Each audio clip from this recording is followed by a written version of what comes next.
Hello guys, जैसे कि कल हमने स्टार्ट किया कि मोल्स कैसे होते हैं और मोल्स के ऊपर हमने कुछ क्वेश्चंस किए थे। तो जो फॉर्मूला थी वहाँ पे हमने फॉर्मूला निकाली कि जो मोल्स कैलकुलेट करने का जो तरीका था वो था गिवन वेट या weight in gram divided by, अगर एटम होगा तो एटॉमिक वेट लेंगे या अगर मॉलिक्यूल होगा तो मॉलिक्यूलर वेट लेंगे। इसी तरह मोल को कैलकुलेट करने के लिए हमारे पास और फॉर्मूलाज भी हैं। जैसे कि अगर हमारे पास नंबर ऑफ मॉलिक्यूल्स गिवन हो तो डिवाइड बाय एवोगैड्रोस नंबर, उससे भी हमारे नंबर ऑफ मोल्स निकलेंगे। इसी तरह अगर हमारे पास नंबर ऑफ एटम्स हैं, डिवाइड बाय एवोगैड्रो नंबर करेंगे तब भी हमारे पास नंबर ऑफ मोल्स निकलेंगे। तो करते अब कुछ क्वेश्चंस। आज क्वेश्चंस पे ही ज़्यादा लेक्चर रहेगा। इससे पहले कि हम क्वेश्चन स्टार्ट करेंगे, मैं आपको एक और एग्जांपल जो कल मैंने आपको समझाने की कोशिश की उसको रिवाइज करता हूँ। फॉर एग्जांपल अगर मैं C6H12O6 की बात करता हूँ, this is the molecule of glucose. इस एक मॉलिक्यूल में हमारे पास 6 एटम्स किसके हैं? कार्बन के। इसी तरह इसमें 12 एटम्स हैं किसके? हाइड्रोजन के। इसी तरह 6 एटम्स किसके हैं? ऑक्सीजन के। अब मैं अगर इस कंपाउंड का, इस ग्लूकोज का अगर मैं n मोल लेता, क्या लेता? n मोल। इसका अगर मैं n मोल लेता तो इस n मोल में मोल्स ऑफ कार्बन कितने होंगे? 6n होंगे मोल्स ऑफ कार्बन। इसी तरह इस n मोल में क्या होंगे? इसमें जो मोल्स ऑफ हाइड्रोजन होंगे वो कितने होंगे? 12n। मोल्स ऑफ ऑक्सीजन होंगे 6n। समझ में आया? क्योंकि जिस तरह एक मॉलिक्यूल में 6 एटम्स ऑफ कार्बन है, 12 एटम्स ऑफ हाइड्रोजन है, 6 एटम्स ऑफ ऑक्सीजन है, इसी तरह यहाँ पे अगर हम इस ग्लूकोज का n मोल लेते हैं तो n मोल लेने में इसके अंदर क्या होगा? 6n moles of carbon. Moles of hydrogen कितने होंगे? 12n। मोल्स ऑफ ऑक्सीजन कितने होंगे? 6n। तो इससे क्या हमें पता चलता है? इससे हमें ये पता चलता है कि अगर हमें मोल्स, किसी भी कंपाउंड के मोल्स अगर हमें दिए गए हो तो हम किसी भी जो एलिमेंट उसमें प्रेजेंट है उसका वेट निकाल सकते हैं, क्योंकि यहाँ पे हमें 6n मोल्स ऑफ कार्बन निकला। इसके बाद हम ये भी कैलकुलेट कर सकते हैं कि जो मोल्स ऑफ कार्बन में कार्बन का वेट कितना है, using the formula wait in grams divide by atomic weight. ठीक है, करते हैं आपको क्वेश्चन से स्टार्ट। जैसे कि क्वेश्चन आपके स्क्रीन पे दिया गया है, हम क्या बताया गया है? हमें बताया गया है कि वेट ऑफ कार्बन हमें निकालना है 22.5 ग्राम ऑफ, अगर हमारे पास क्या दिया गया है? ग्लूकोज। सबसे पहले सॉल्यूशन में लिखेंगे ग्लूकोज की मॉलिक्यूलर फॉर्मूला क्या है? C6H12O6। इसका अगर हम मॉलिक्यूलर वेट निकालेंगे, इसका जो मॉलिक्यूलर वेट होगा वो होगा 180। वो 180 कैसे आया? समझो उसको। क्योंकि हमें पता है कि एक कार्बन का जो एटॉमिक वेट होता है वो 12 होता है। 12 को मल्टीप्लाई करेंगे 6 से। इसके बाद क्योंकि हाइड्रोजन का 1 होता है, मल्टीप्लाइड बाई 12। इसी तरह ऑक्सीजन का होता है 16 मल्टीप्लाइड बाई 6। ऐड करके 180 आ रहा है। ठीक है, तो सबसे पहले कैलकुलेट करेंगे मोल्स। तो मोल्स निकालेंगे फॉर्मूला से weight in grams divided by इसका मॉलिक्यूलर वेट, क्योंकि मॉलिक्यूल है। तो हम लिखेंगे 22.5 डिवाइडेड बाय 180। ठीक है, तो ये आता है हमारे पास 1/8 मोल। तो ये मोल्स हमने किसके निकाले? ये मोल्स हमारे पास ग्लूकोज के हैं। किसके मोल्स हैं? This is the moles of the glucose. ये ग्लूकोज के मोल्स हैं। अब हम बताएंगे मोल्स ऑफ कार्बन कितने हैं।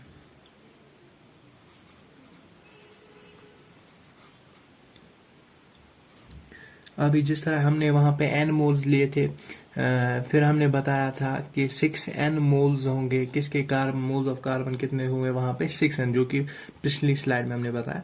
तो मोल्स ऑफ कार्बन इधर कितने आए, क्योंकि n की जगह यहाँ पे क्या है 1/8, टोटल मोल्स मल्टीप्लाइड बाय कितने हैं यहाँ पे, मल्टीप्लाइड बाय 6।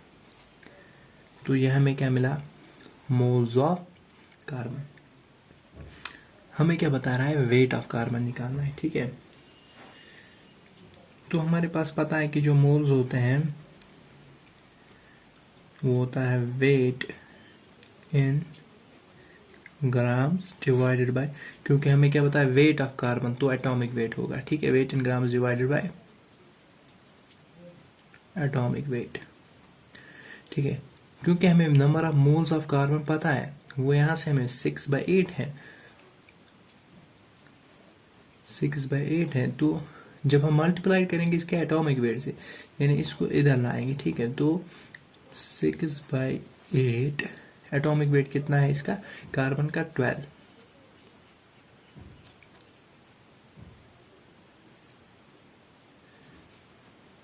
यहाँ पे आएगा वेट ऑफ कार्बन, ठीक है। तो जब इसको सॉल्व करेंगे तो हमें आंसर आएगा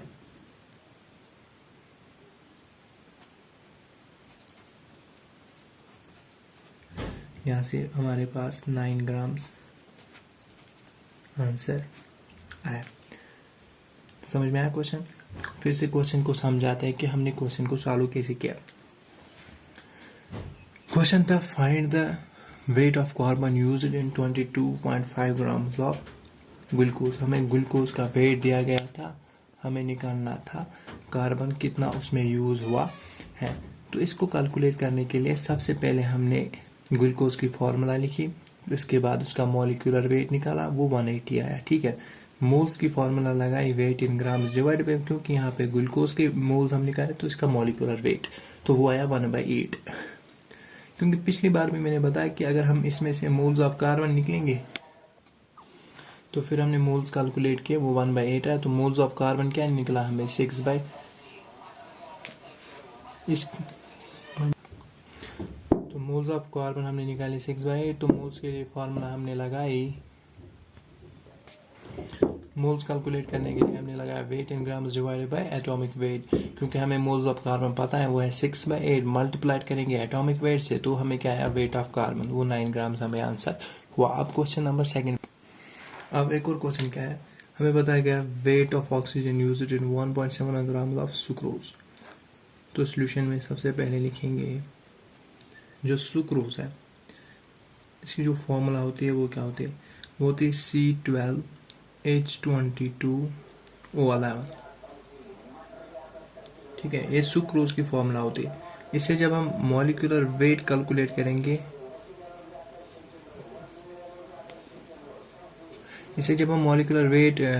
करेंगे, तो वो आएगा 342, क्या है 342।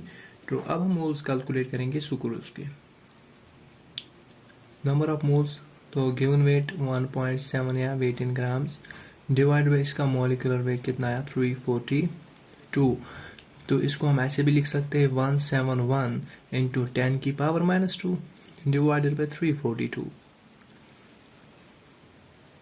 तो इसको अगर सॉल्व करेंगे तो आएगा 1/2 इंटू 10 की पावर -2, ठीक है। ये हमारे पास मोल्स ऑफ साइक्लोज आए हैं। हमें क्या बताया वेट ऑफ ऑक्सीजन, क्योंकि सुक्रोज के मोल्स तो हमें पता चल गए वो इतने हैं, तो मल्टीप्लाइड बाय नंबर ऑफ कितने मोल्स ऑफ ऑक्सीजन क्या होंगे वो हम ऐसे लिखेंगे, मोल्स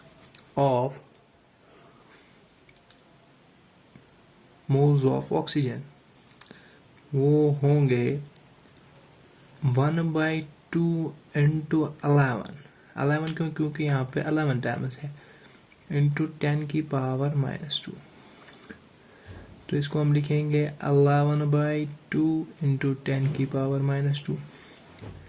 हमसे क्या पूछा गया है वेट, हमें मोल्स ऑफ ऑक्सीजन पता चल ही गया, तो मोल्स की वो फॉर्मूला लगाएंगे वेट डिवाइडेड बाय इसका ऑक्सीजन का एटॉमिक वेट, लिखेंगे मोल्स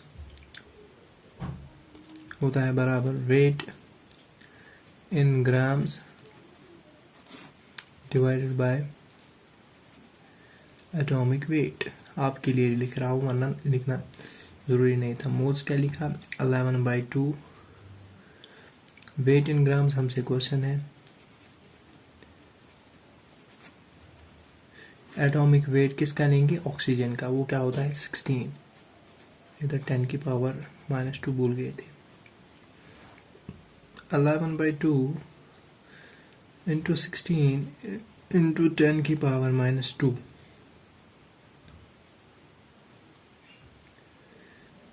वह हमें weight of oxygen, weight of oxygen. इसको सॉल्व करेंगे इधर से, तो वो आंसर क्या मिला हमें, तो जो आंसर हमें मिला वो 88 इंटू 10⁻⁻² आया। इसको हम ऐसे भी लिख सकते हैं 0.88 आंसर आया। ठीक है ग्राम्स। ठीक है, एक और क्वेश्चन पे जाते हैं, इससे बढ़िया वाला क्वेश्चन करेंगे। इससे पहले जो हमने क्वेश्चन किया था उसमें हमने क्या लिया था, हमने उसमें मोल्स हमने वेट किसका दिया था, ग्लूकोज का, फिर हम निकाल रहे थे वेट ऑफ कार्बन से। यहाँ पे क्या, ये उस क्वेश्चन का उल्टा है। यहाँ पे क्या, हमें वेट ऑफ ग्लूकोज निकालना है, अगर हमें क्या पता है कार्बन का वेट कितना लिया था हमने। ठीक है, तो सॉल्यूशन में हम लिखेंगे कि हम एज्यूम करेंगे कि W ग्राम किसका है, W ग्राम जो वेट ऑफ ग्लूकोज है वो किसने हमने लिया है, W ग्राम में C6H12O6 का कितना ग्राम लिया हमने, W ग्राम। ये हमें निकालना है। इससे हम निकालेंगे मोल्स, मोल्स ऑफ ग्लूकोज, वो आता है W/180, क्योंकि मॉलिक्यूलर वेट तो 180 है ना ग्लूकोज का, समझ में। अगर हमें इस ग्लूकोज के मोल्स पता चल गए, वो W/180 है, तो क्या हमें मोल्स ऑफ कार्बन पता चल गए, वो मल्टीप्लाइड बाई 6 है। ठीक है, तो हम लिखेंगे मोल्स ऑफ कार्बन, वो होता है W/180 मल्टीप्लाइड बाई 6।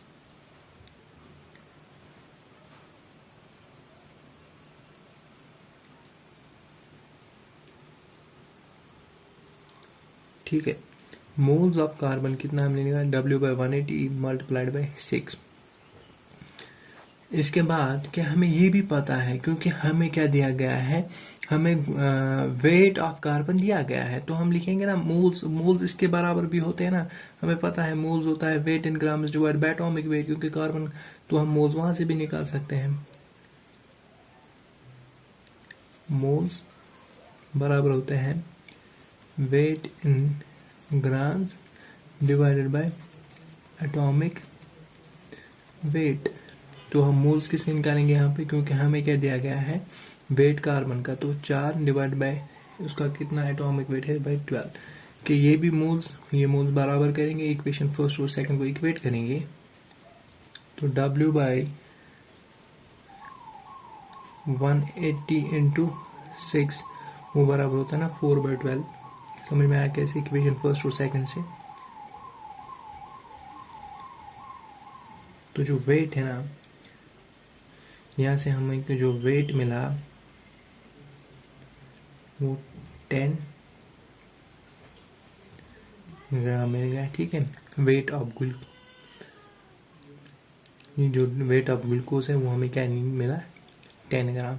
समझ में आया क्वेश्चन। इस क्वेश्चन को फिर से मैं बताऊंगा कि कैसे हमने क्वेश्चन किया। हमने एज्यूम क्या किया कि ग्लूकोज का जो वेट है वो क्या है W ग्राम, हमने मोल्स ऑफ ग्लूकोज लिया W/180। ठीक है, यहाँ से हमने मोल्स ऑफ कार्बन निकाले, वो आया W/180 इंटू 6। ठीक है, फिर हमने, क्योंकि हमें वेट पता है कार्बन का डिवाइड में उसका एटॉमिक वेट भी पता है, तो वहां से भी हमने मोल्स निकाले, ठीक है। इस और इस इक्वेशन को रिलेट किया तो वेट आया हमारे पास 10 ग्राम। समझ में आया? तो चलते नेक्स्ट क्वेश्चन पे। आप सिमिलर क्वेश्चन हम लेते हैं। यहाँ पे हम क्या क्वेश्चन में देते, find the weight of Na2SO4 if the weight of oxygen used is 4 ग्राम। वैसा ही क्वेश्चन जो हमने अभी किया था, ठीक है।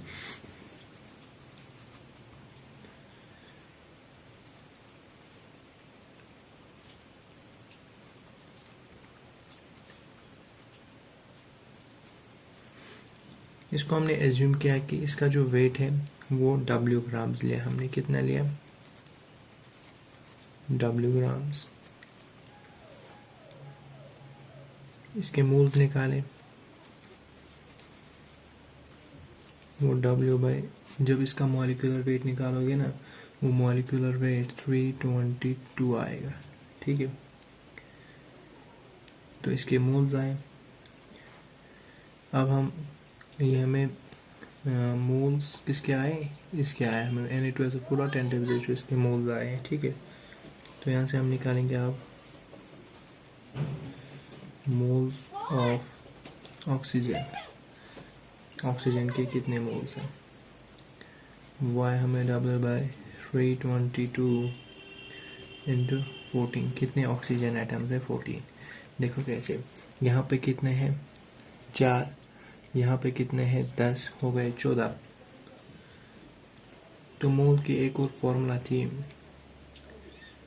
Moles of oxygen. किससे? वहाँ उस फार्मूला से जहाँ पे हमें weight in gram divided by इसका एटॉमिक वेट होगा, यानी वो आया 4/16।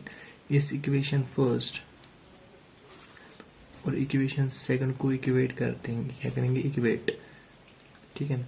तो वो आया W/322 इंटू 14 बराबर 4/16, ठीक है। तो इसका जो आंसर आएगा ना, W का जो आंसर आएगा वो आएगा 5.75 ग्राम्स, ठीक है। चलते नेक्स्ट क्वेश्चन पे। एक और क्वेश्चन करने जा रहे हैं। क्वेश्चन क्या है? टोटल नंबर ऑफ इलेक्ट्रॉन्स निकालने हैं हमें, प्रोटॉन्स निकालने हैं और न्यूट्रॉन्स। किस में? 4 ग्राम मीथेन। तो सॉल्यूशन लिखते हैं। सबसे पहले मीथेन की formula CH4।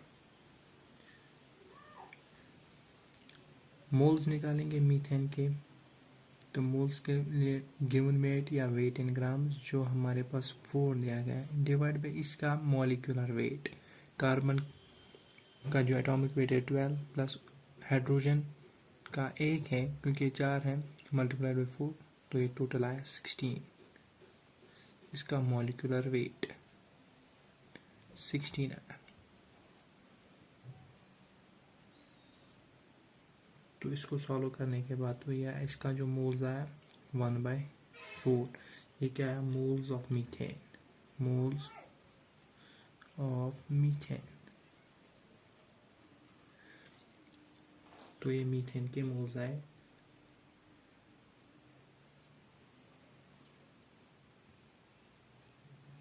Moles of methane अगर हमें निकला तो हम ये भी निकाल सकते हैं ना, molecules.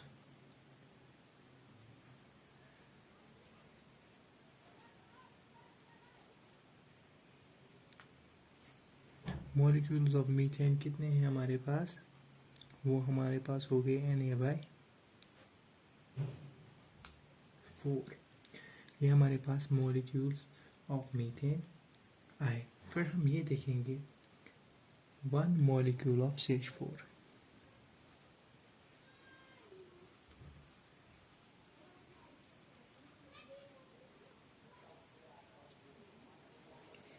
One molecule of CH4 में हमारे पास कितने इलेक्ट्रॉन्स है? तो इसमें हमारे पास 10 इलेक्ट्रॉन्स है। कितने? 1 मॉलिक्यूल ऑफ CH4 में कितने इलेक्ट्रॉन्स है? 10 इलेक्ट्रॉन्स है। इसी तरह प्रोटॉन्स भी कितने हैं? 10 protons.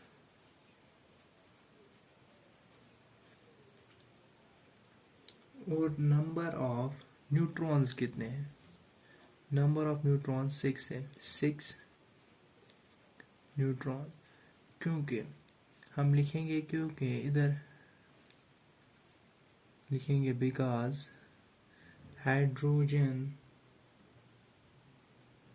No neutron in hydrogen, hydrogen में कोई न्यूट्रॉन नहीं होता, इसलिए नंबर ऑफ न्यूट्रॉन्स कितने आएंगे 6। तो हमें क्या निकालना है, total number of electron. Molecules कितने हैं, Na/4, एक मॉलिक्यूल में 10 इलेक्ट्रॉन्स है, तो Na/4 में कितने होंगे, Na/4 इंटू 10। तो हम लिखेंगे इधर टोटल इलेक्ट्रॉन्स इन Na/4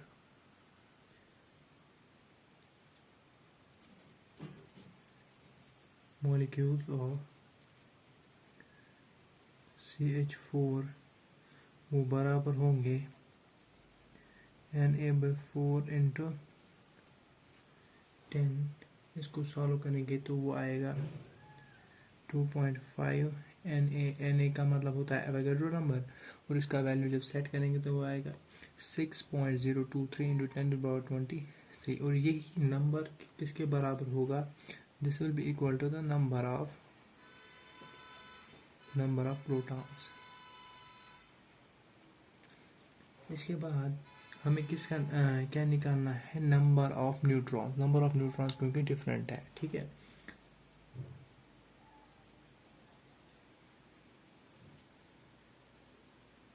तो हम लिखेंगे total neutrons in Na/4 molecules of CH4।